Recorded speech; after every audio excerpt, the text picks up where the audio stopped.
Hey bitches, welcome back to my channel. I'm sitting here once again with the love of my life, and I am doing a facial treatment right now because I'm a little elevated, and I found this. This is actually one of the things that I had purchased right before the house burned down. It's good. And I saved it, and it smelled like ash, smoke, and just like horrible things for the longest time, and I finally got it like fixed enough that now I want to use it. So why not kill two birds with one stone, right? You look like the Man in the Iron Mask. Do you remember that movie? I do. I used to love the Man in the Iron Mask, but I wanted to sit down and discuss some things that I saw going on social media today, and the first thing has to be about Mr. Beast. You know Mr. Beast has like a line of chocolate that's in Walmart stores? I didn't know that until today, actually. No, he's just got his hand in every pie. He does. Like, he's like in his bag completely, but he was asking people over on Twitter, like, if they go and they see like his display and it's a little bit messed up, if they could please like tidy it up for him. How about no? Yeah, We're not doing work for free. I don't see myself doing that, because he also said that he's like working on getting a team that'll do this for him like permanently, but until then, if people could just out of the kindness of their heart do it. There were actually people going to Walmart just because of his tweet, looking at the display, taking a picture of what it looked like, and then sending him a picture of how they fixed it afterwards. That's just crazy. He has like a cult following at this point, and I don't dislike Mr. Beast. I just think it's crazy that he would ask people to do work for free. Basically, that's what this is it not? Yeah, pretty much. But to be honest, there have been times where I have been at the store and I'll just be like a little stoned or something, and I'll pick a product up. I always take the second one back. Like, I cannot take the first one at all, because you never know. Like, I've seen like at Walmart, they'll leave like a thing of milk sitting out for like hours and then just go stick it back. Disgusting. But there have been times where I'll just like zone out and I will fix the shelf and I will fix the display. I just have never been asked by like the company to actually go into the store and fix it for them. I don't see myself doing that though. That's so weird to me. Like, is he paying for the space in the store? Like, I need to know more, because I used to work at Rite Aid, if you guys didn't know that. And we would have people that would be like a third party that would come in and do things for other companies. I always found that very weird, and I didn't know how it worked. Well, I have no idea. I don't know how it works at Walmart, because I know when I worked at Publix, it was called blocking, and like at the end of the day, you'd have to go and pull everything forward. I don't know how that would be at Walmart, because I feel like every time I go into Walmart, it looks very like everything's been picked over. We don't go to Walmart unless we have to. I don't even go out into the public unless I just don't like it. I don't have anything like against Walmart. It's just never been like my choice. I do, because I've been dragged to like 3 or 4 Walmarts at a time. I have beef with Walmart. I don't like Walmart. I prefer Target. Yeah. Of course. But then my favorite big box store would have to be Costco. Like, it used to be Sam's Club. Like, I used to love Sam's Club. I would go all the time with my mom, but now Costco. When I was a kid, it was always a treat to go to Sam's Club.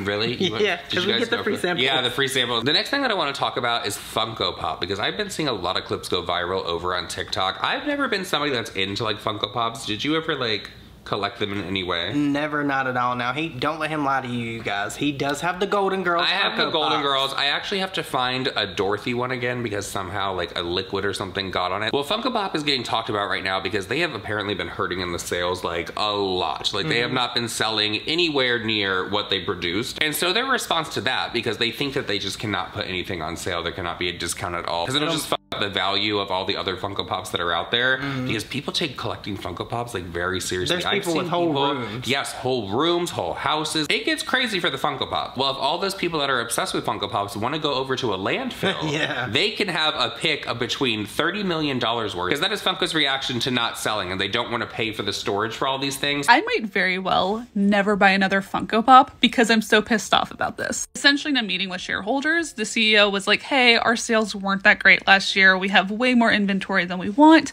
and because it costs money to house that inventory, we're just going to send about $30 to $38 million worth of product to a landfill. They don't want to sell their extra supply at reduced prices because it might impact the value of what they already have out in circulation. Now, my first thought was they could have donated these to children's hospitals or Ronald McDonald's houses, because those are places which are always looking for toy donations.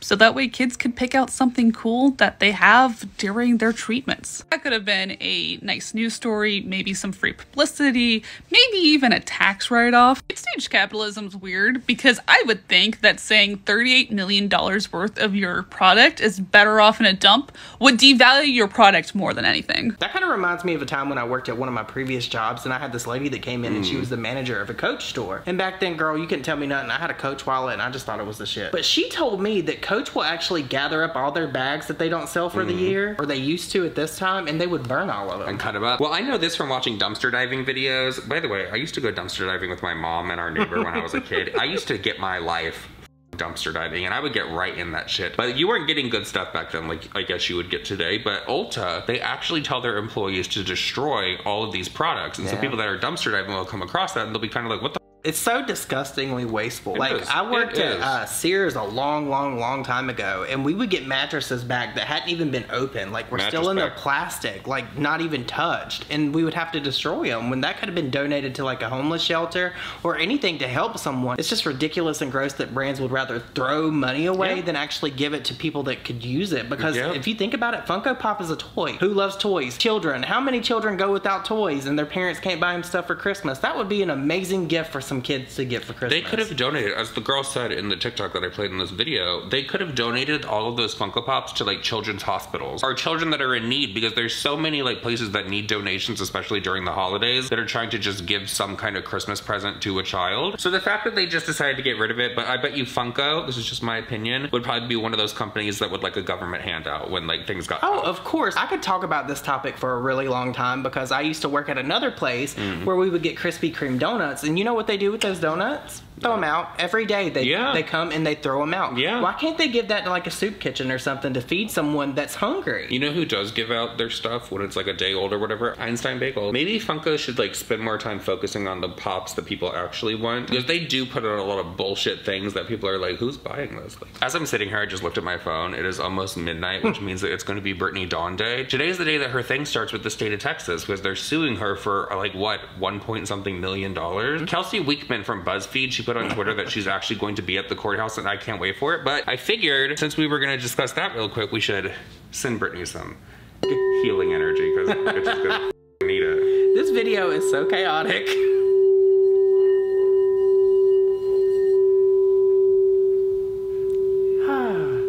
I feel better already. Yep. Sounds like victims are gonna get their money. And moving on from that, Mikayla is once again getting talked about over on TikTok, because we've discussed with you guys before the fact that she was having her friend comment on a lot of her posts. Super shady. And at that time, people thought that it was because she was gonna try to like either get some sponsorships or she was just trying to hide some sponsorships. Well, it turns out if you were thinking that she was trying to either get some sponsorships or she was trying to hide some sponsorships in some way, you would be correct, because as I was scrolling over on TikTok earlier today, a Mikayla video popped up for me. Comments were shut off, and I looked down at the bottom of it, because I originally thought that this was just the brand and they took her video and posted it on their page. It was a video for ROC, R-O-C. The under eye balm. Yeah, the under eye balm, and she was like, so many people have been telling me I need to get an under eye balm. Hey, the amount of comments telling me to try an eye balm because my under eyes are extremely dry. I mean, it makes sense. We put lip balm on our lips to keep them hydrated. Why not do the same thing under the eyes? ROC Multi-Correction Revive and Glow Eye Balm, and has vitamin C in it, which I love. The packaging is so cute. It literally looks like a lip balm that you put under the eyes. Essentially, what this says it's going to do is help with the puffiness under the eyes, dark circles. It's going to wake up the under eye, give it a nice glow. It's from Target, by the way. You know what else I like? It goes on clear, and you don't have to use your fingers. Like, all you gotta use is this. No fingers needed. I'm obsessed with the fact that I don't have to use my fingers with this. Alright, so you can immediately see the glow. And it feels very hydrating. This is like so easy to use. My under eyes look beautiful. And beautiful under concealer. Well, at the bottom of this TikTok, it said paid partnership. And then at the top, I read the comment that she was actually reading off, and it was from her friend. That's so shady. It is so shady. And I know for sure that I saw that video originally, and it did not have that shit at the bottom. That video came across my feed, I think, right after she posted it, because it had like 2 comments. We need to cleanse that bitch's lies. It did not have that on it. She is lying.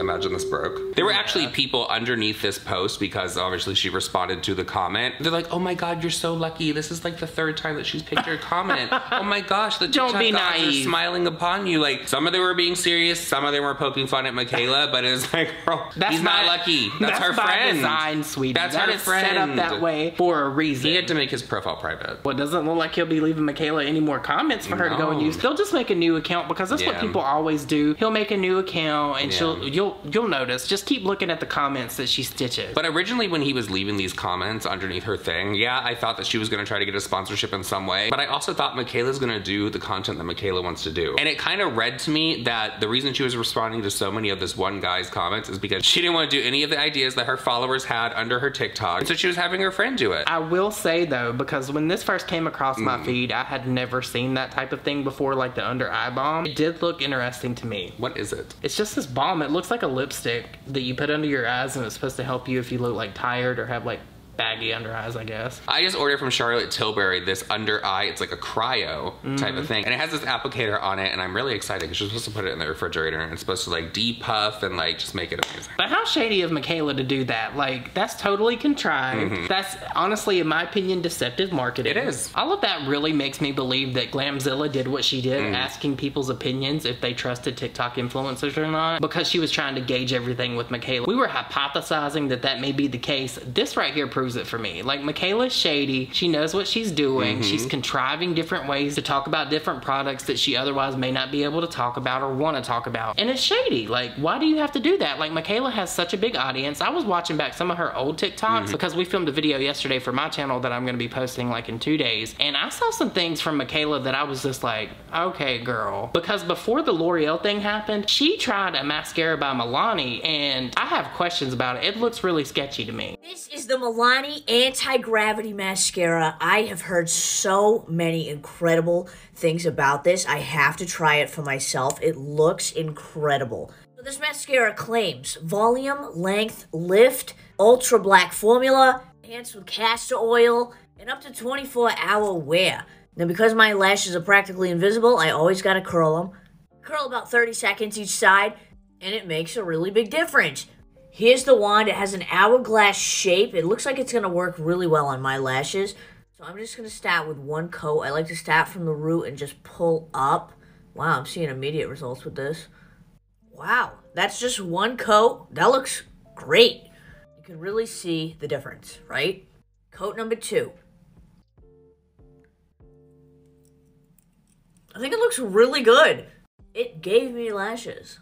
Like something I don't really have much of. So I'm sorry. Anytime that I see Mikayla promoting a mascara, I'm definitely going to give it a second look. No, I'm side-eyeing every influencer now that does a mascara. Yeah. Like, because I just feel like they cannot be trusted. It's too easy to fake. It really is. You know another person that's being accused of always faking it over on TikTok just for like views, and they do believe that she's getting paid a little bit behind the scenes, but she'll deny it. Who? Bethany Frankel. Mention it all.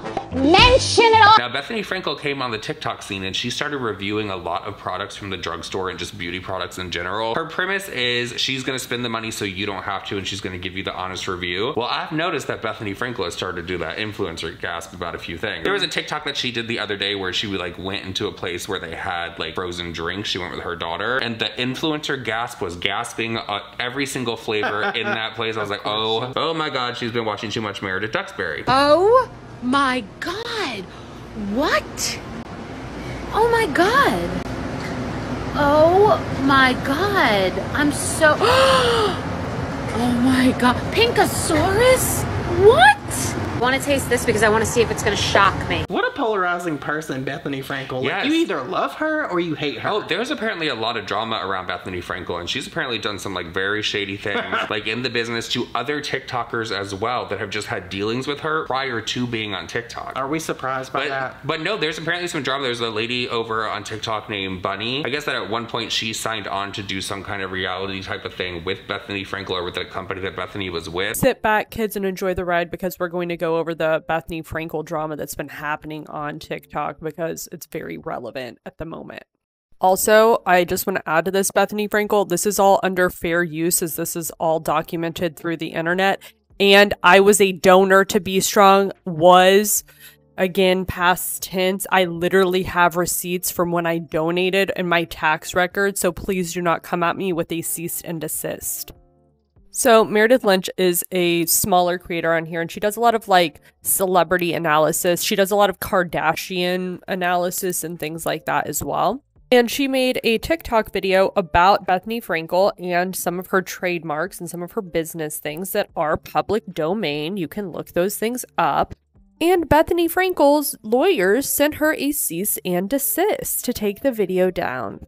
Now, Meredith ultimately did take the video down, and next on the docket we have Bunny Barbie. Bunny Barbie is a TikTok creator. I believe she also has her own fashion line. I did meet her at Revolve Fest. Yes, I was there. I was someone's +1. I was not thrilled at that event, as you can see.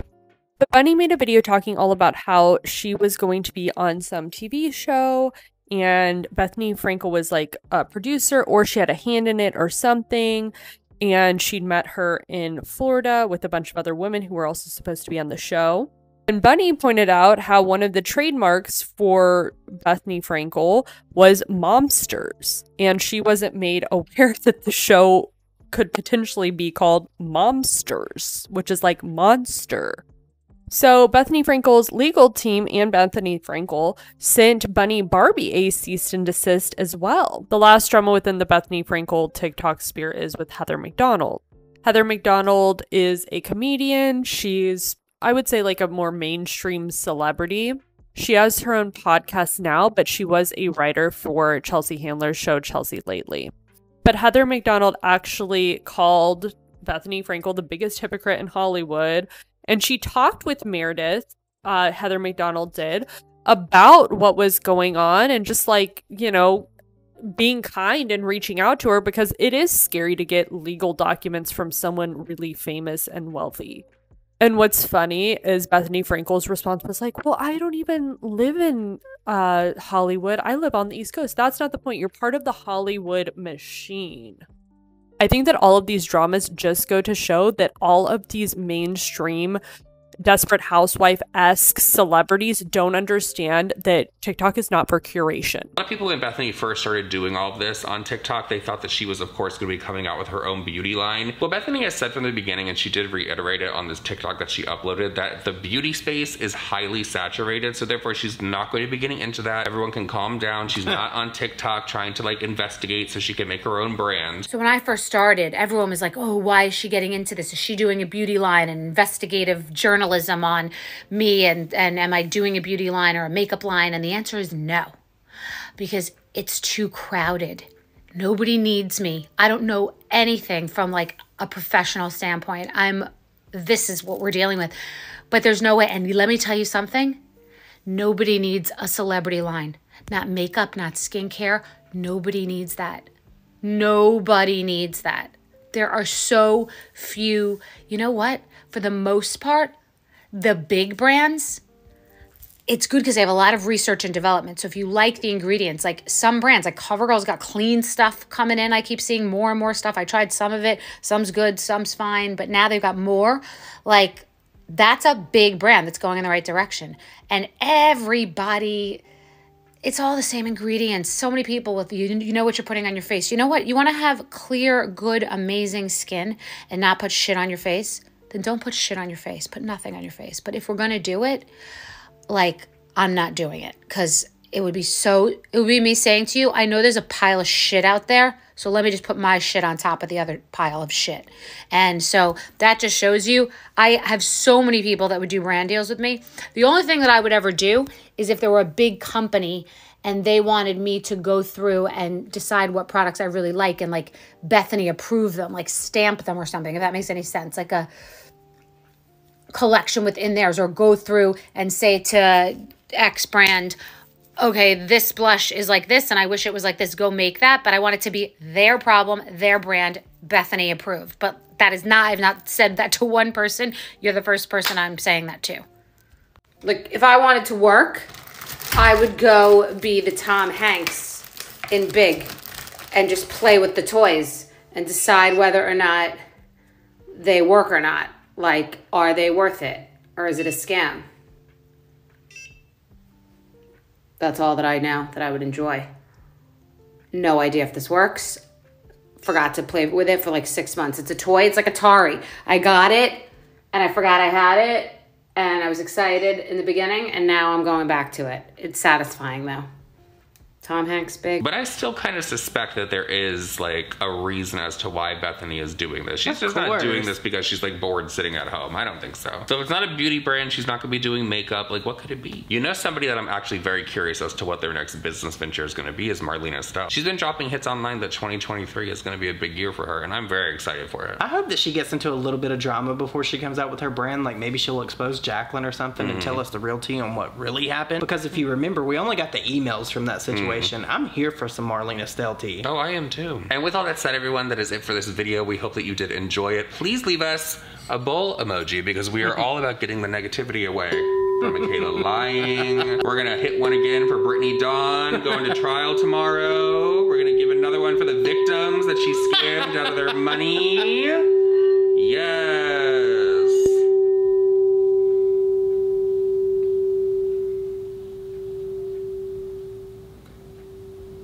You guys, it's so crazy because you can hear it like go around the room. Like you can hear it move. It's insane. It's like surround sound up in here. And I guess my treatment is over. So we'll see you guys all in our next video. Bye.